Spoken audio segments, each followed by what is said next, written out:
চট্টগ্রামের কোতোয়ালী থানার সাবেক ওসি মোহাম্মদ নিজামুদ্দিনকে হেনস্থার অভিযোগে স্বেচ্ছাসেবক দলের নেতা শহীদুল ইসলাম শহীদকে বহিষ্কার করেছে বাংলাদেশ জাতীয়তাবাদী স্বেচ্ছাসেবক দল।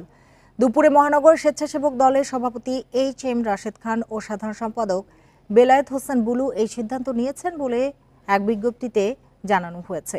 প্রেস বিজ্ঞপ্তিতে আরও জানানো হয়, দলীয় শৃঙ্খলা পরিপন্থী কর্মকাণ্ডে জড়িত থাকার সুনির্দিষ্ট অভিযোগের ভিত্তিতে চকবাজার থানা স্বেচ্ছাসেবক দলের সদস্য সচিব শহীদুল ইসলাম শহীদকে সদস্য পদ থেকে বহিষ্কার করা হয়েছে।